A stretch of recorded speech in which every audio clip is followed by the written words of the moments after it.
Hi, good evening, all.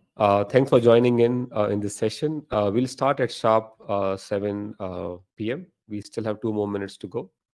So just wait and give other folks to join in.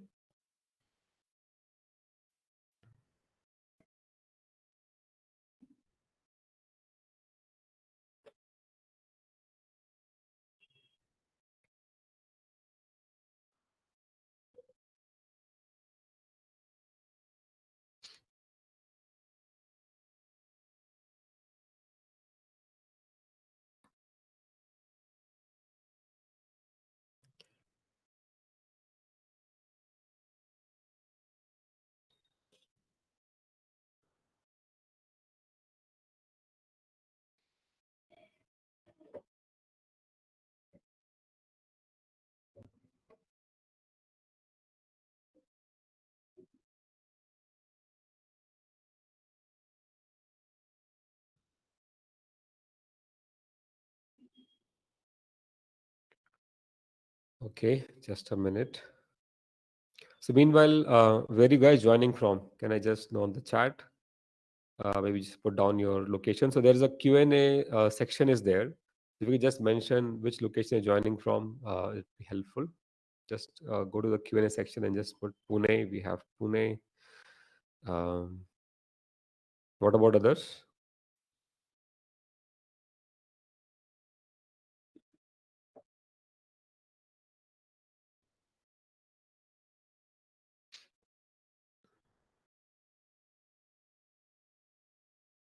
Kathmandu, okay. Nice. Japan as well, okay. Okay, Rashida, yeah.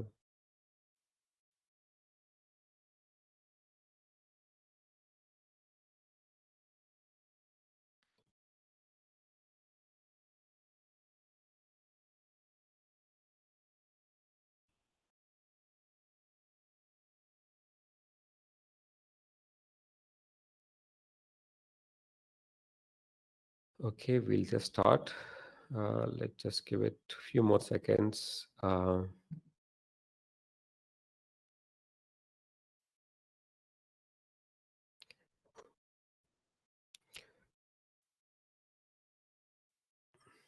Let's just put on the chat where you're joining from. I think we're joining from across the India and globe as well. So other countries are joining from.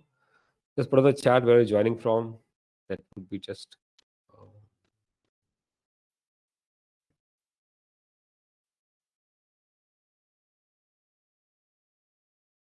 interesting.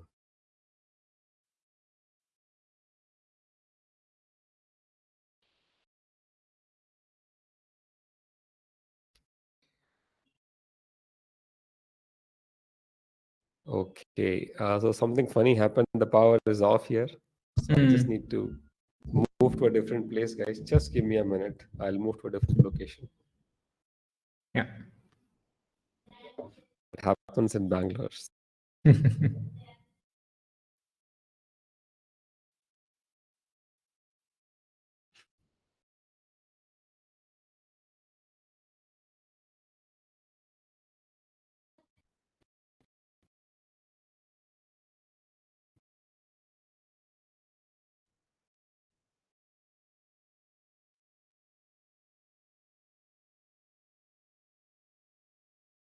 For those who just joined, people are just posting from where they are in the Q&A section. You can post.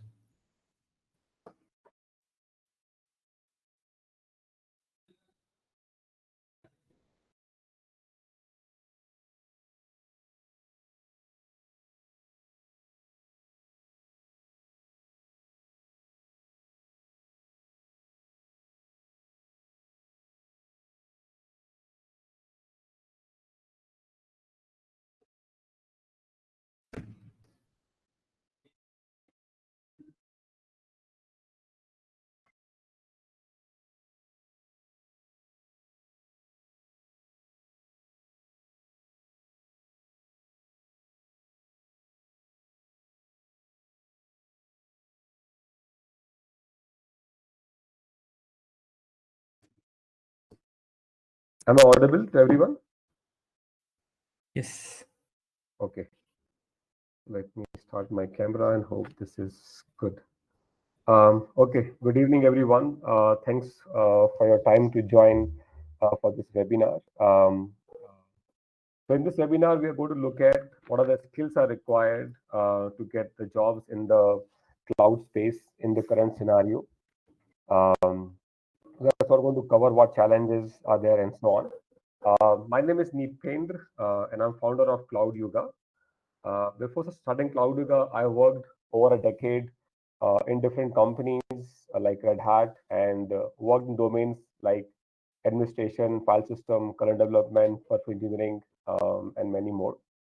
In 2015, I wrote a book on Docker, which seems ages now, and decided then I think it's going to change the way we develop and deploy the apps on the our desktop and production and so on, and thought of starting Cloud Yoga. And since then we have been training corporates like Flipkart, Intuit, and so on for many more years, and still doing that.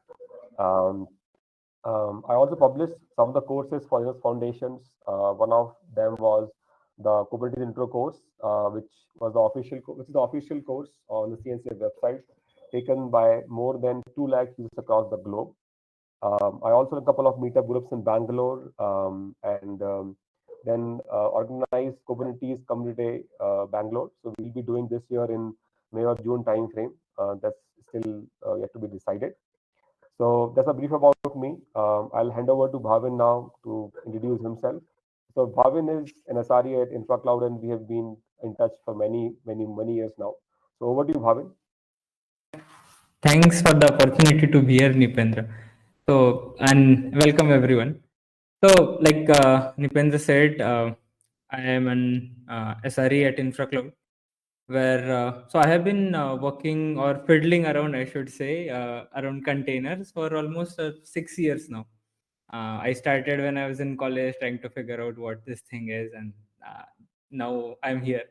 Um, and apart from work, I usually do things around Emacs. I also run two community meetups. One is around Python, another is around Emacs.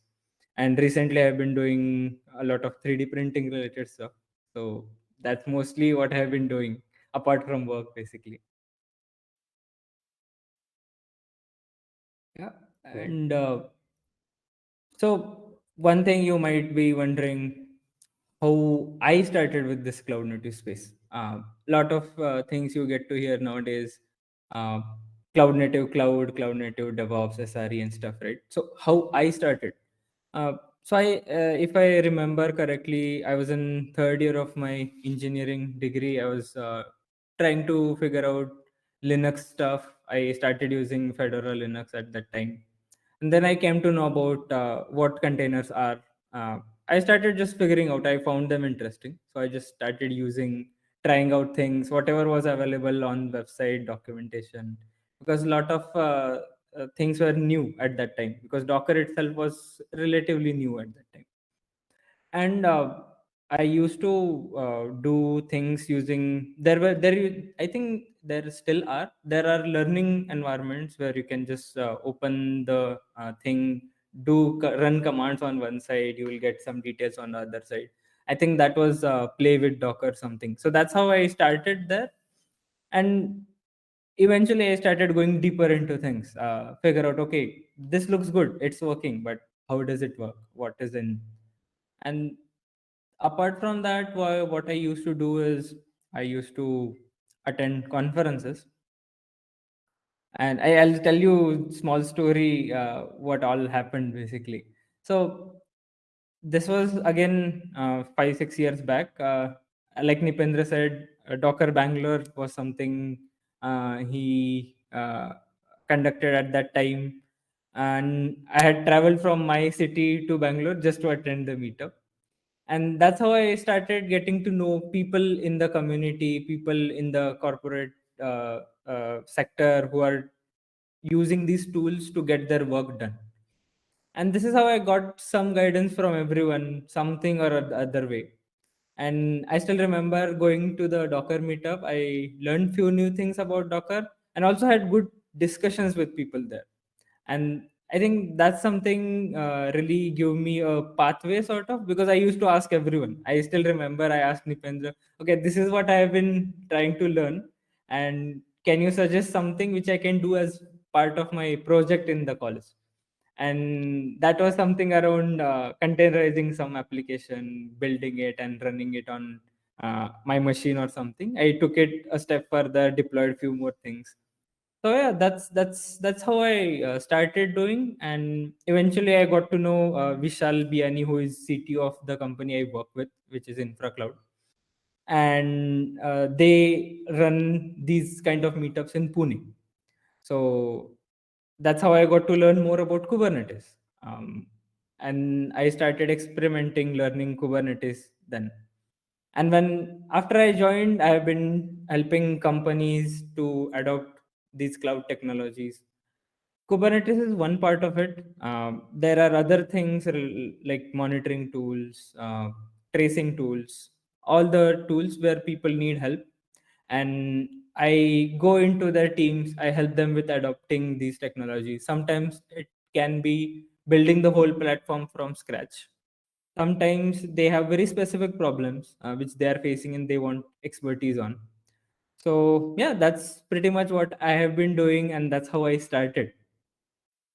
Thank you, Bhavin, for that intro and telling about your story, how it started. Like, yeah, it's like from if you set the right base right on the college itself, things changes, right? So, I mean, if you know which direction to kind of go, and then if you get the right kind of, say, the path right, it really helps Correct. there. Correct. So yeah, so we'll kind of touch upon that further, Bhavin. Just want to run a quick poll right now. Want to know how many students we have, how many participants are professionals, and so on.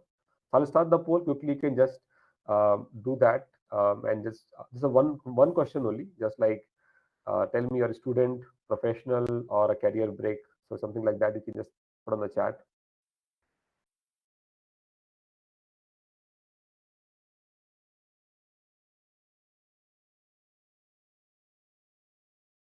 Okay, so we have got 21 votes, 22 votes now. Yeah, just finishing up in few more seconds.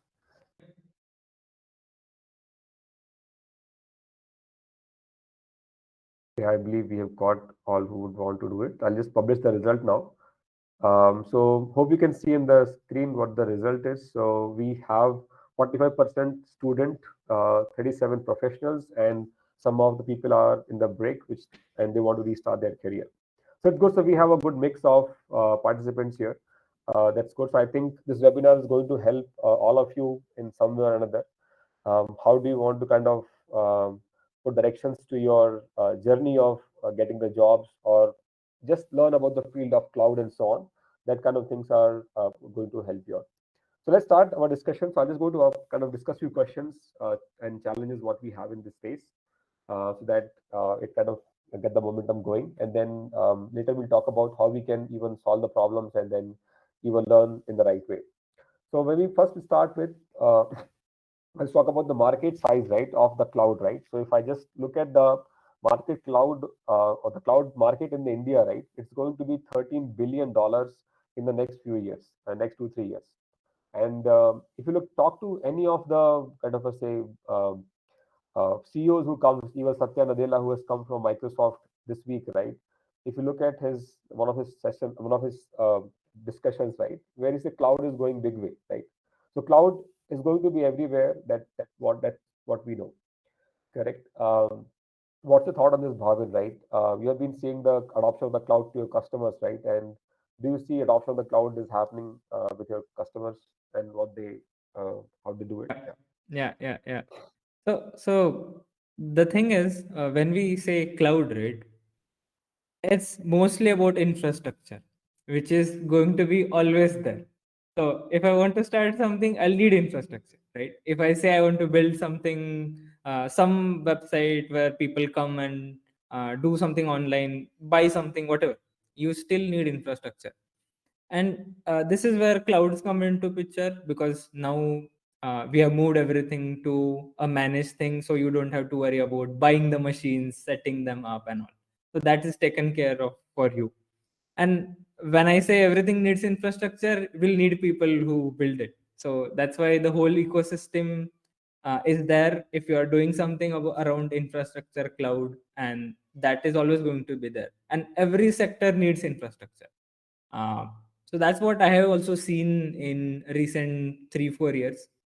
uh, you'll need infrastructure, be it be you it a company who is running software as a service for others, be it a company who is running something for end users, like a travel booking website, flight and something related to that. Everyone needs infrastructure, and the way they build it differs. So everyone have to spend time and figure out how things are going to be for them. Yeah, and also even if you not about public cloud, even the private cloud exists, right? So even if you say that okay, I'm not going to public AWS, Azure, and so on, Hmm. companies are building these private cloud which are in their own premises. So though the cloud terms is generally preferred for public one, but private cloud also exists, right? Where people are going to or do automation, do scaling, and so on. And for that, they can do it in house as well. So cloud is just Correct. not about the public one, it is also about the private cloud as well. Correct. True, true, true. Yes, that's there. So, Bhavin, when you kind of do this kind of services for your customers, right? What kind of technologies you have been using, right?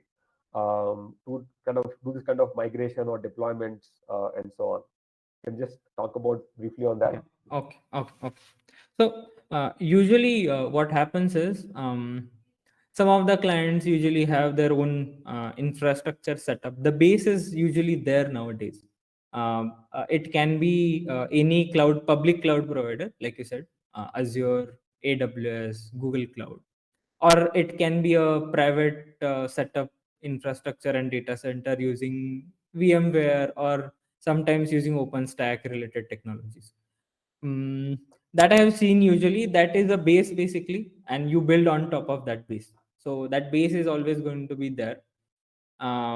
And what happens is, on top of these, nowadays I have seen people obviously adopting to containers. I just briefly touch upon it. People are using containers now when they have a lot of applications, microservices. So what they do is they split their application into small services so that they can manage as a company, as a teams, multiple teams. And it usually is easy to use containers to deploy these. So you will see, I have seen things like Kubernetes. Sometimes people use specific orchestrators. So we call a thing which can manage your containers, your application, deployed applications. We call it an orchestrator. So I've seen things like AWS is one, obviously, Kubernetes, and then container orchestrators. Like these cloud providers have their own ways of managing the containers. So if you are new to container, just consider it is something like a your packaged application, and multiple packages can run on one machine, sort of. So you need something which manages these packages, and this is what I've seen primarily. And if you move towards more towards recent trends, monitoring is one of them. So you can consider it as a base of the things. So container orchestration, monitoring, in that I've seen people using a lot of tools nowadays. I think in recent 2 years there have been many new tools in this space where we say monitoring. So it is Prometheus. There are new tools by each company. Almost, I think Grafana is doing a lot of new things in this space. And these are way base, I would say. And there are new trends keep coming in. People try to adopt new technology so that it's easy for them. Be it CI/CD technologies like GitOps and stuff.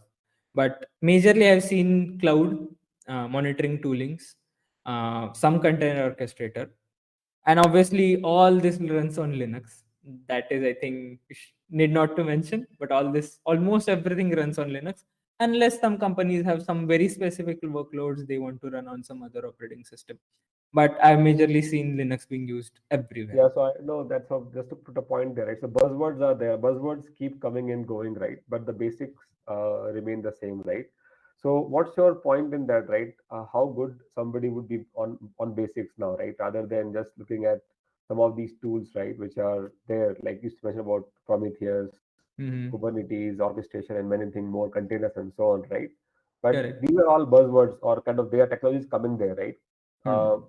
How much important somebody need to give on the basics, right? Linux, understanding of some of the basics of like bash scripting and so on. What are your Right. thoughts on that? Yeah, yeah, yeah, yeah. So in recent 1 or 2 years, I would say I started observing one thing is no matter there are new tools always going to come in. Some of them are going to be buzzwords, they will come and go. Some of them will become trends and some of them will get adopted. That is going to keep happening. And you can't learn everything. That's given. Uh, and like you said, bash scripting, cloud you can consider nowadays as a basic because it is everywhere.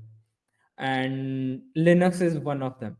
The way I see is, let's say you bring in something new. Let's say Kubernetes is the buzzword right now. We are somewhere in past, and you are trying to figure out what is going on, how it works.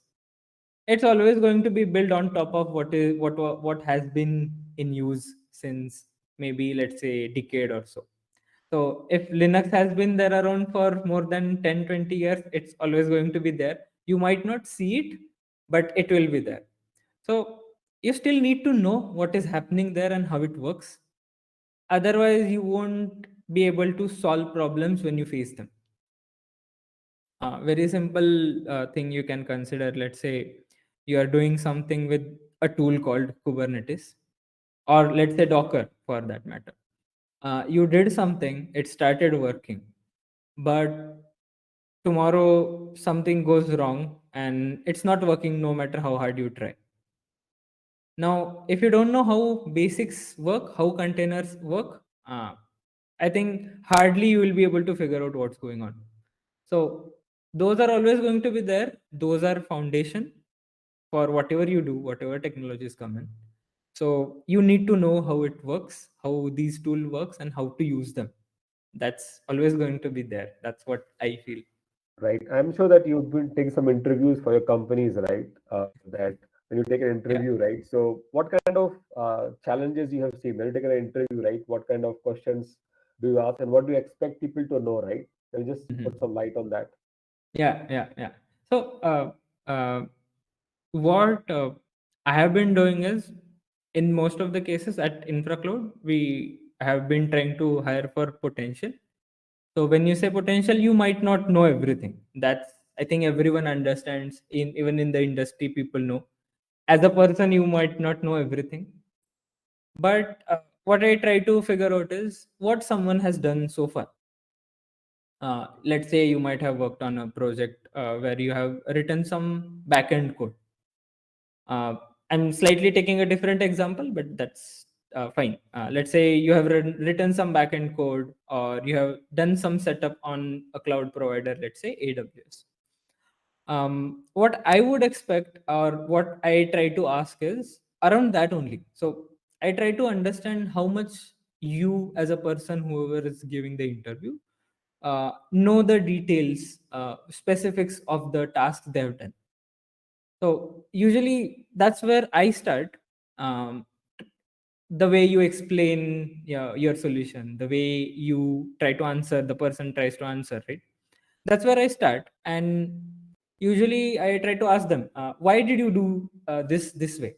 What other methods you explored? What other things you tried? What other tools you tried? And what was the conclusion there? Sometimes people have not done it, but still, usually people have seen how it works. People have seen what are the other options, and they usually have some basic idea. So usually that's good enough as a head start for an interview. So I get to know what people are doing, what work they have done in past, and Okay. uh, basically I try to ask them. Let's say, uh, I'll take an example now. We say I'm using AWS and I have started a container or maybe let's say a machine on it, right? And you try to do a request to an external website, let's say Google or something. in college or in some theoretical way, you people have seen, heard about netting, network address translation. So the questions I ask is, what is the IP address the external party will see? What Google will see your IP address as? And so usually it will be a NAT gateway which takes care of your in and out connections. And how it works. Then I go slightly deeper into it. How the NAT gateway, the machine who takes care of your outgoing, incoming connection, how does it know that it has to reply to you? Why it doesn't reply to some other machine? So these are like very basics. You usually have read them in college or in any subject theoretical. When you learn about basics of networking and all, you get to know this. But what happens is people don't know because they just assume, okay, it just works. So that's one of the thing I do usually. I try to ask that way. A very good point that you said that you look for potentials. That's one of the very interesting point, right? The potentials are somebody who can learn things very quickly, and you know that they have a thinking skill, right? They put thinking caps on and then do it. So Correct. again, I think the point to be noted, to be taken here, right, that you may not know everything, right? But when somebody is asking question, if you can put it in the right direction, and if you can answer them in a way that that tells that okay, what you understood the question first of all, that the question understood to you, and then you're trying to dig deep a layer after another, right? That's where things would matter, rather than saying that okay, I know different AWS services there, right? So I mean, just want to ask that question to Bhavin, right? Do you even care about do you know given a specific AWS service when you take an interview, do you even care about that or not? Yeah. So yeah, I think last time I checked, they have 170 services, or probably more than that. uh, I usually don't look into very specific services. There are some primitive ones, you should say, because these are building blocks, sort of, right? So let's say I might ask about EC2 because that's very basic building block in AWS. I might ask something about networking, like we discussed an example about networking, right? So usually I don't worry about services much unless the person I'm interviewing has been telling about something very specific. Because sometimes people have expertise in some specific service. So I usually try to have discussion so that I understand how much they know. But usually no, I don't go behind very specific services and say, okay, this person needs to know ABC service and all. Yeah, Yeah, so one question on those lines there, right? So when you take an interview, right, and what would be the reason? For example, I mean, you said that, right, that you talk about netting and so on, right? And you also already mentioned that that we would have read about it but have not experimented that, and that's why we could have missed that particular understanding of netting. Correct. correct. So, so I mean, why? I mean, when we are learning, because their students are there, right? So why they kind of, or why the people fail in that particular scenario, right? Because we would have learned it, but not in that way, right? So uh, why people fail to answer those kind of questions there? Do you have any thoughts on that? Hmm. Yeah, that's a interesting question. So, if we think about it, right, one is you might have read it, that's for sure. What happens is we usually don't relate it with something practical. Uh, I think that's the major reason there. And what happens is if you don't do much of an hands on stuff, uh, you might not face issues. And if you don't face issues, you might not even try to dig deeper. uh, the reason you might try to read about netting more is you have set up something but it's not working and you have no clue what is going on, so you will try to read about it. So that's the basic reason I have seen. And another reason is you need to ask questions and have some curiosity on this is working, but how it is working, basically. So If you don't ask that question, you usually assume, okay, it works, I don't have to care. But at some point, you will have to care if you implement something and do some practical stuff around that particular tool or technology. So theoretical knowledge kind of becomes a problem there, right? And that is what we see also, right? Like if you look at the way of people do learning, like people when somebody want to learn something, we go to YouTube and start watching the video, right? And of course, I mean there are good videos, there are not so good videos as well, but there you are basically trying to just go over the content per se. You become like a consumer there rather than a somebody who Hmm. is doing the hands-on there. That Correct. becomes a bit of a challenge. And of course, in colleges, things are a bit different because sometimes you don't have a good faculty who is trying to guide you in that particular area that, okay, this is what is required in the industry. This is how you should try it out because maybe faculty may not have even worked in the industry as well. Correct. Correct. That's the challenge what students face, and we have come from the same phase also, right? I pass out like around 20 years back now, but at a point of time something else was there, but the faculty Hmm. was just decent enough to kind of cover the kind of syllabus part, right? But then Correct. they could not kind of talk about the real world stuff. And real world can only happen once somebody takes a project or looks at a problem which is way beyond what is in the text, right? So going over the text give you maybe good concept, but the hands-on things would make it perfect for you. Um, Correct. Correct. right. Yeah. So being all said all that, right? So for example, if we go for a cloud engineer job right now or a cloud, so I mean, let's take a scenario of one of a fresher and one of the intermediate level, right?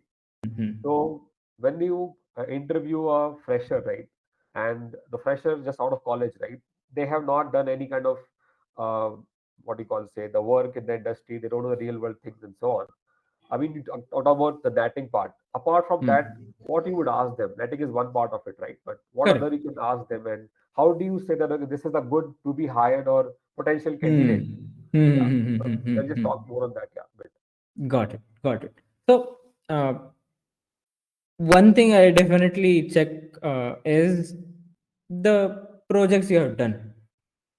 The reason behind that is that gives me an idea. Okay, what technologies this person has explored, um, and I'll usually ask about those technologies. Some basics are always going to be there. Maybe I just cover what are those basics, right?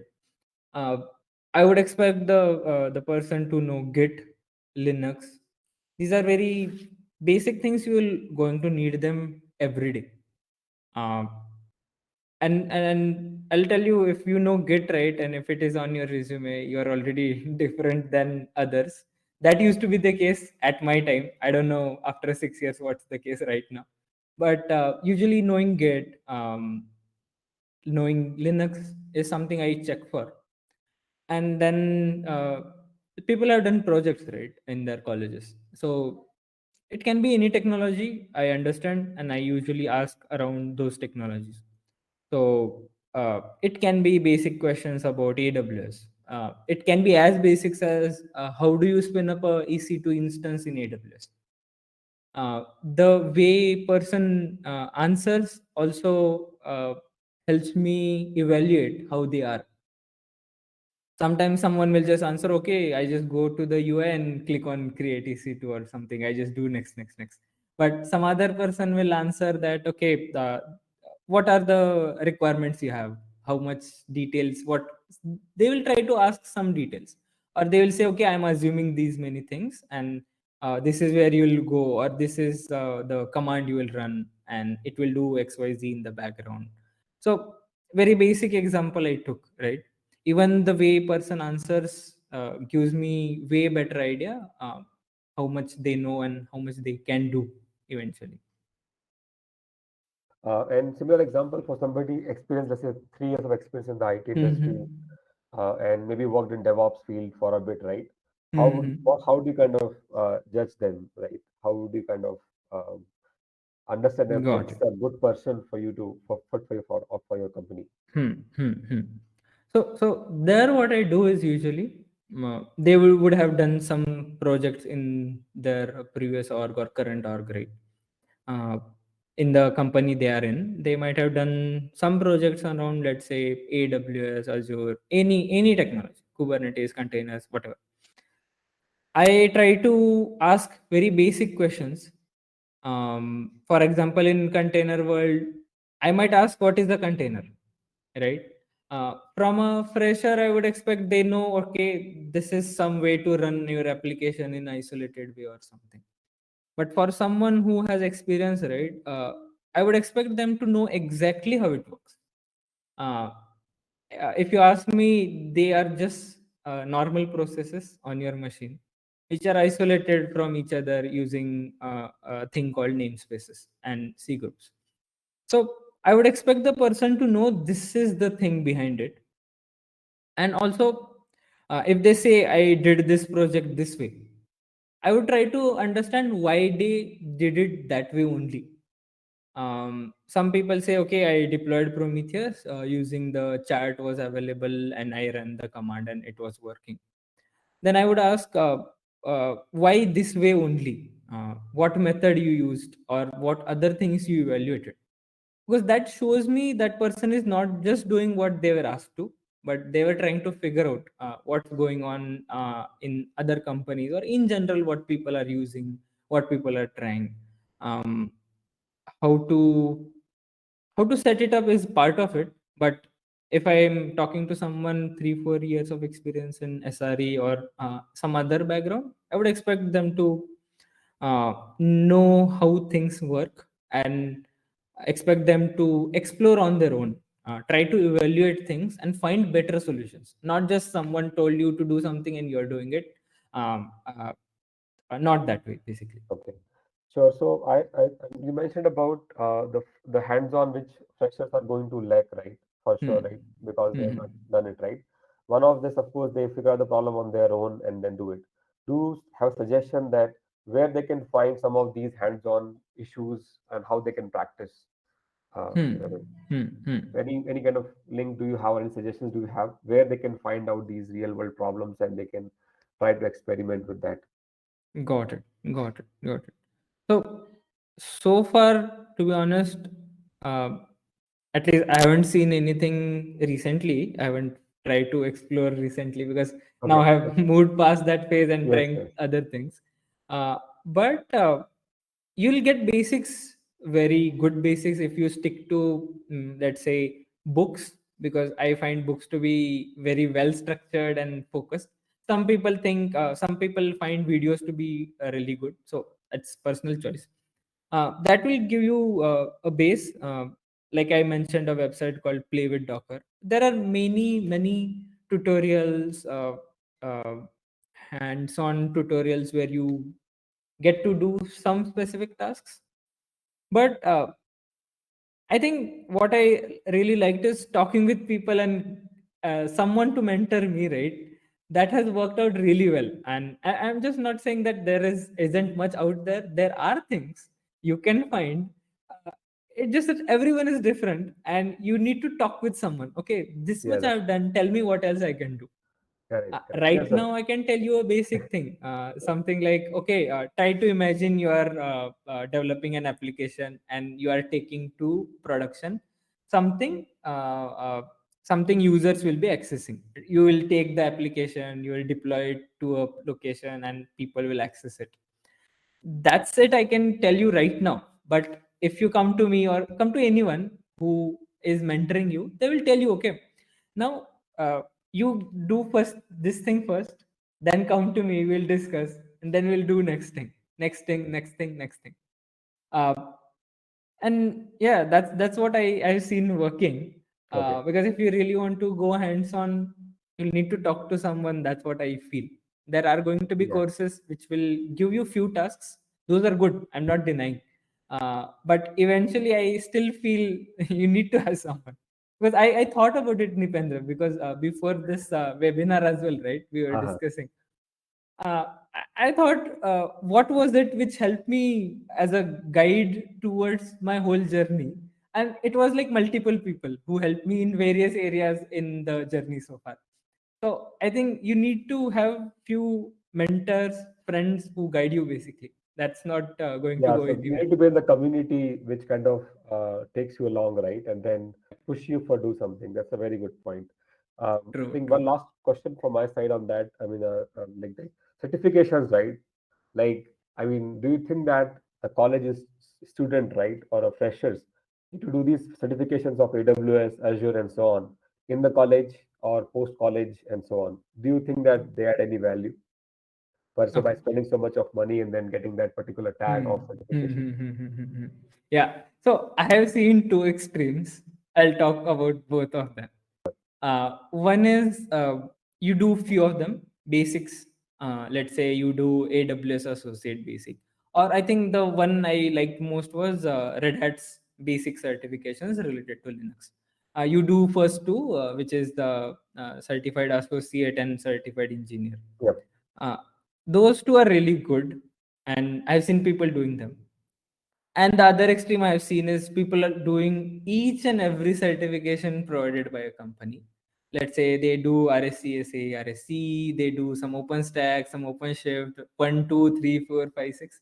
I think that becomes too much, uh, because first few certifications will teach you many new things, and that kind of structured learning helps. Because what happens, Nipendra, is people don't have anyone to guide. So usually these courses act as a guide to them. They give them some, what I should say, a path, initial path, at least first few months. That's really good. I feel those add value to you. Hmm. On your profile or resume, I'll come to that slightly later. But Okay. those add value in terms of learning something new. If you are getting some similar path or similar learning from somewhere else, I would say you can skip the certifications as well. And the other extreme, I don't think it helps, because you are going to do very specific things from that certification, and that's it. For example, I did CKS last year. I did just because there were few new topics there, and my CKA was expiring. So if you don't have CKA, you can't do CKS. And I was too lazy to do it twice. So Okay. I gave it. I learned few things from there, but I didn't apply them basically. So if you ask me something about Falco or something which was there in that Yeah. certification, I won't be able to answer. So Okay. pretty much clear there. So if you really know, you need to know basics, do them, it's fine. Yeah. uh, if you are getting similar learning from somewhere else, do it. I would say don't spend much on the certifications. And the interviews part, like I said, what has happened is people have cracked the way to pass the certifications. So as a interviewer, right, I still have to assess everything. I can't just trust any certification basically. If someone says I know this, I will still have to ask the questions. So if you have learned the basics and you don't have certification, you can say I know these basics, you can ask me anything from it, I can answer. Yep. Okay. Yeah, thank you, Bhavin. So I think we now have understood, right, that as a discussion what we had, right, and of course put your points in the chat as well, right, that the basics are very important, right? Certifications are there; they're good for your learning purpose and so on. But don't just blindly kind of just keep doing them. And back to basics are more important. So I'll suggest that if you're going to the cloud engineer thing, right, you should know how to build your own cloud, right? So if you can answer that question, right, that how can I build my own cloud in your own way? Maybe like start with the problem statement itself, right? And then you try to dig deep into each one of these problems, right? That okay, I need to kind of make sure that I have the environment which can scale down. I need to connect the applications from one machine to another machine. I need to give storage to it and so on, right? So if you can answer those questions, start with just paragraphs, right? And then you kind of dig deep into it and then look at how what are the technologies used in each of these space and then do the dots connection there and so on. And then if you go to any cloud, you will understand every cloud builds on the similar way. It's just that they have different way of UI, different offering on top of it and so on. But that stuff remains the same. Correct. So if you can answer that question for yourself, how can I build my own cloud? I think you are ready for joining the like. cracking any interviews in the industry, because as Bhavin said, right, that we look for basics, we look for the understanding of the thing, right? So if you have understood the problem itself, right, that okay, let's say talk about storage, right? I need to have a storage which can auto scale as per my demand, right? Now you think about, right, how would I do that, right? Or how would I scale down, or how I can add. So think about any e-commerce application, right? They need to scale when the traffic is coming more. So how they solve that problem, that when more traffic is coming, I need to scale it up, correct? So if you answer that problem yourself, you are done, right? And then you can able to crack any interviews on your own. Yeah, that's a kind of first part of the session. I think we are kind of good with that. uh, Now I want to kind of touch upon some of what other things what Cloudiga does and the bootcamp what we have and so on. I'll give you some of the more insight that why we are doing such of these programs and so on. But before I dive into it, I just talk about what does Cloudiga does in general, and then talk about the bootcamp program in the second half, right? So as I mentioned that, right, I left the Red Hat as my last company in 2015. I started training people on Docker in general, and then Kubernetes and so on there. So when I started training to corporates, individual and so on, I realized that the way trainings have been delivered earlier, but not very optimal. People used to go, uh, open some PDFs, give the environment only for the time being, and after that, that's done, right? Your training is over, you go the slide, and that's it. They're not much hands-on, and even after the training was over, there is no follow-up hands-on and so on, because you would have learned on that day, but what after that, right? And that is when we started building our own training platform from scratch, after some iterations and so on. We just had our content first, and then now we have where we can actually have a complete lab environment for you to come in with a click of a button. You click a button and the lab comes, and then you can practice on that and so on. And we have been using this particular platform to train engineers at Flipkart. I have trained their UI to architect level and so on, Intuit and so on. Many other companies I have trained there. And we have used this platform for their trainings. And that has been going on phenomenally well. And I can continue on that on a longer path, because that gives money and I'll continue on that. But I want to kind of make a bigger impact here, where we can make the basics right for the larger audience. And that's where this kind of bootcamp program what we started. And I want to share details about you after this, that what is the bootcamp program and how you can get benefited from this particular program. So I'll share my screen and talk about that bootcamp program, and also tell you how does this lab environment and all those things come together, right? So let me share my screen now. uh, Let me just make sure that yeah. So hope you can see my screen now, right? So this is the boot camp. What we have prepared for the audience of freshers, professionals, and somebody who want to do the kickstart of your career and so on. So this is a boot camp program for them. The 3 month program, in which, as you can see here, what we are doing is we are covering all of these basics, right? As I mentioned to you, right? If you can answer the question, how you can build your own cloud, that's it, right? So in this 3 month bootcamp program, we cover Linux. That kind of takes the most amount of time, because we know that basics need to be right. So we takes around kind of a say around 3 to 4 weeks just to Linux. Then we cover Bash, Git, overview of cloud DevOps, where we talk about all the building blocks of DevOps in the cloud, the containers, and the recent Kubernetes ecosystem, that how you can deploy your apps at scale on cloud and so on. So once you kind of understood all of these things, right, from the ground up, it would become very easy for you to kind of get the internship and jobs after that. So if I look at what you're going to get from this internship or from this particular boot camp, right?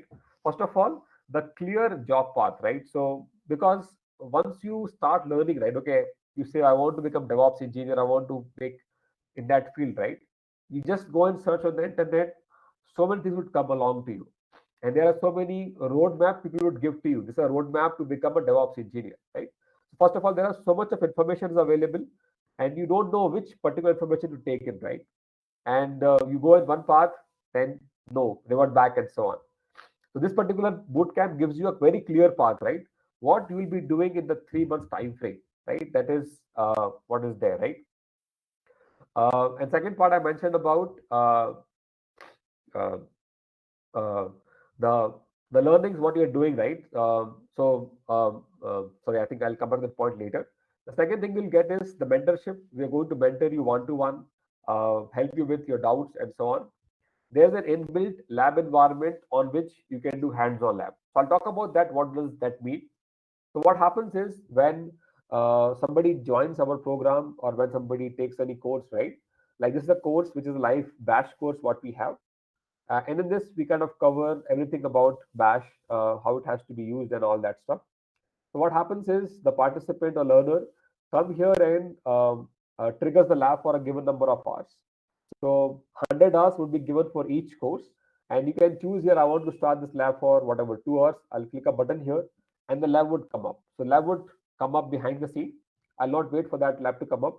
I'll show you a different environment here. As you can see here in this environment, the lab is already here. I have kind of an ID. I have a terminal here on which I can type my commands, which I generally use.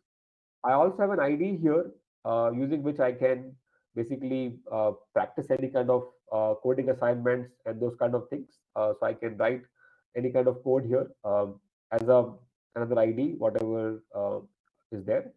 Let me just open one of the file here. I also have a terminal here to kind of work with, right? Let me go back here. Now, once you kind of in the course now, so when you are kind of learning the content, right? So you want to kind of perform any of the commands which you would need to kind of do it. So one option, of course, you have is you kind of go and type the command manually. Or what I can do here is when I'm going over the content, I can start my video, which is part of the course. Now, if I run a command here, I can do like this. I can quickly click a button here. This would copy the command on my terminal. I execute, it works. Or I can just click a button here, and this also gives me the output on the page itself. So this is a groundbreaking inbuilt tool what we have built from scratch within Cloud Yuga, and this kind of makes learning very interactive, very live, and it gives the feedback on the fly to you, right? So that's something which you're going to get as a live lab environment there. As a part of this particular boot camp, right? We'll be giving you assignments, we'll give you some work, I mean worksheets and all that stuff. And once you kind of finish them and you kind of perform well in them, right? That we know that you have crossed a kind of benchmark, right? Then we are going to arrange some interviews for you from our companies who we connect with and so on. So that way, we are going to give you the complete thing, right? From learning to the internship and job opportunities as well. So we'll take mock interviews as well as a part of readiness process, so that once you finish the benchmark, you are uh, ready for the next level and so on. There's a community, so we have finished our third. I mean, we are doing our third cohort already, and some of the testimonials from those cohorts you can see here.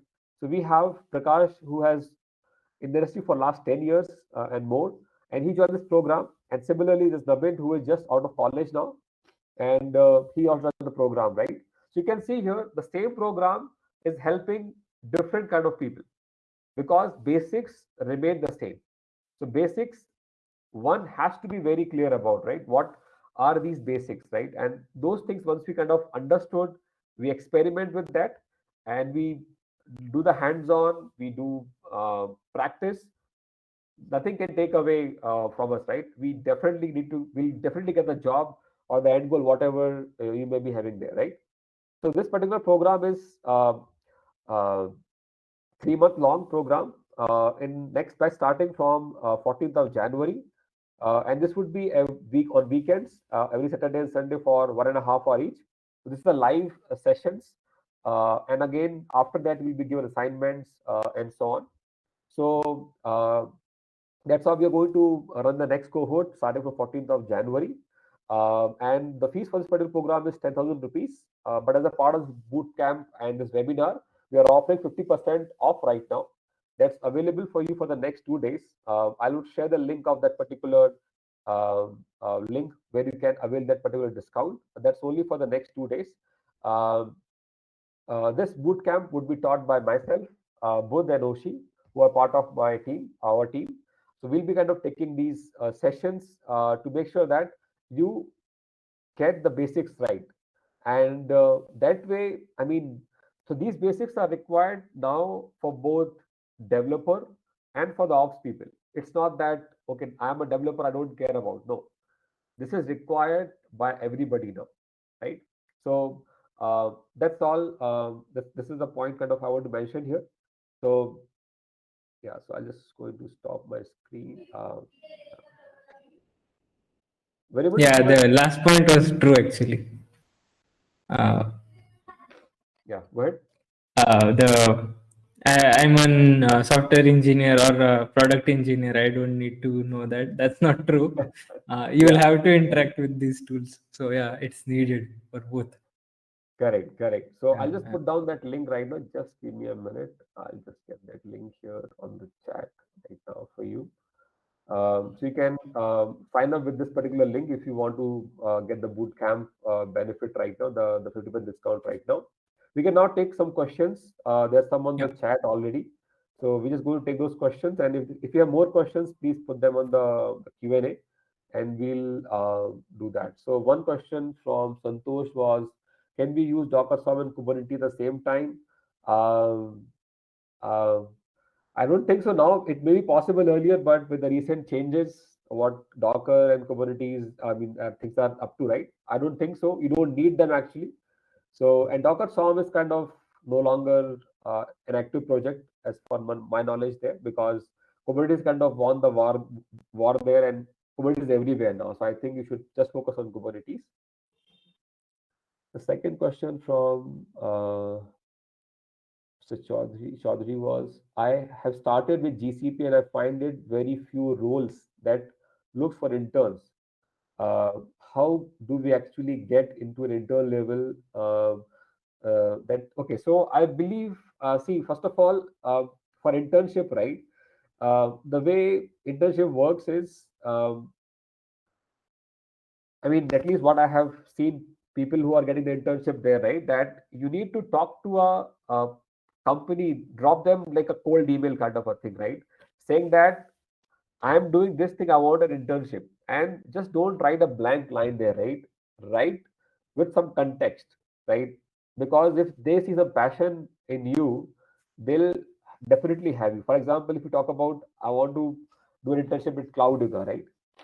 So if you look at what Cloudega does, right, you would know that Cloudega is into trainings, into containers, and so on. So if you like, if I look at there, right, so for example, if you drop me a note that I have an interest in containers, cloud native stuff, and I like to write content and so on, we'll definitely would like to talk to you. Correct. Similarly, if you talk to InfraCloud or another company, you need to know what that company does. Look at that, and then you have to align. I mean, if you already align, it's perfectly fine. Otherwise, you have to kind of align yourself accordingly and drop a context driven note to the founder or the team and so on, whatever the context they have given. They'll definitely come back to you. I don't see there is a kind of an issue with that, because good interns are valuable for everybody, like for yourself and for the company as well, right? So I think if you can bring a value to a company, definitely they'll kind of come back to you. Bhavin, any comments on that? Yeah, yeah. I was going to say exactly the same thing which you mentioned.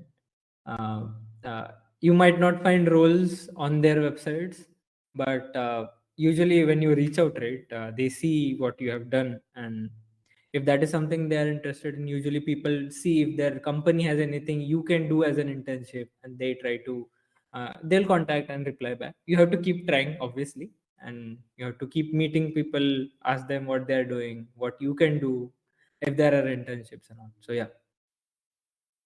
Another question was, there's a lot of gap in the curriculum versus real world. In the real world, most companies work with IAC. What does IAC mean? I'm not too sure. Infrastructure as code.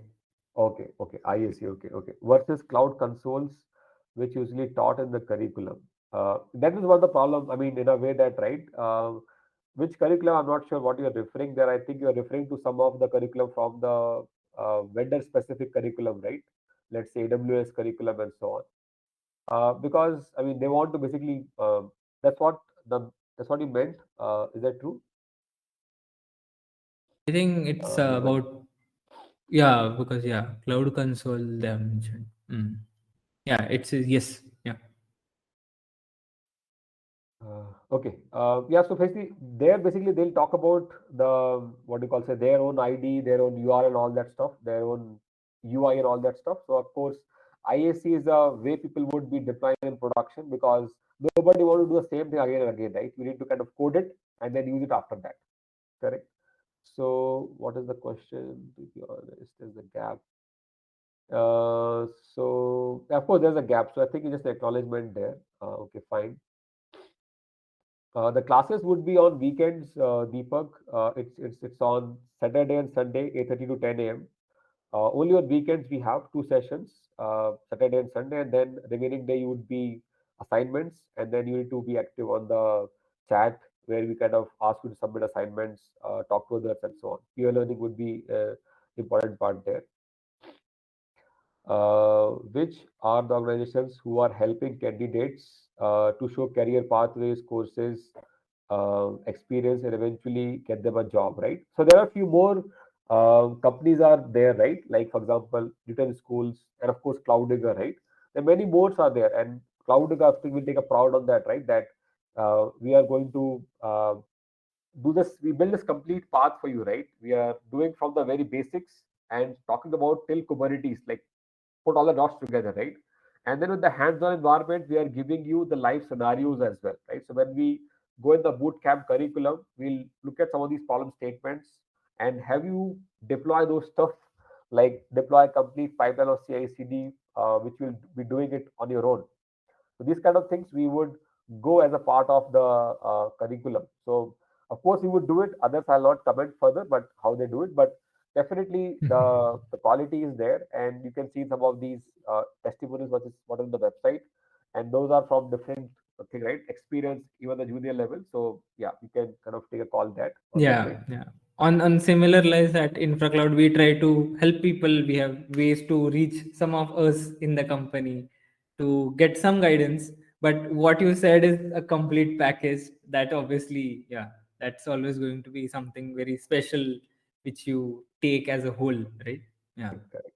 Yep. Any specific projects for the beginner level? So yeah, there are some of them are there. I mean, as a part of our curriculum, we have some of them. But if you look at like some of these projects which you can find, I believe on the GitHub, people have published some of these things. If you just go to GitHub and search some of these projects like DevOps projects, and maybe like some of the Oktoberfest stuff. Right? Oktoberfest is an event which happens where all the companies put their basic issues on the internet, right? You can solve and get goodies from there. So some of these things you can figure out. And beginner level depend on where are you, what are you learning at this point of time. So as Pawan mentioned already, right, that uh, getting a mentor, somebody who we can talk to, and you go step by step, right? That would, I think, would be much more beneficial for you.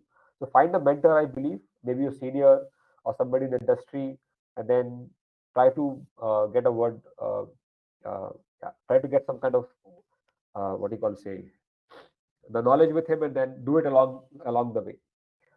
How can a fresher get hands-on experience? By doing, right? So you have to do things, only then you will be getting the experience, right? Otherwise there's no way.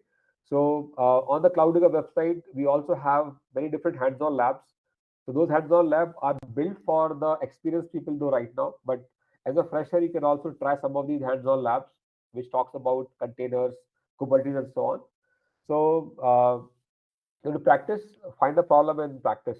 That's the way. So the next question is, I am working as DevOps SRE with 2 years of experience and overall experience of 4 years. Will this course be beneficial for me? So I think Tanveer, we can talk one to one in that question in that particular context, because as you would know some of the stuff already. I can take this question offline of yours and then talk to you one to one and see. I mean, if there's a gap which we can fill, and I'll let you know after that. But here I can't comment on that further with the less information. Okay. So I think that question we can take, Bhavin. What skill set, responsibilities, SRE, and how is uh, different from DevOps? Okay.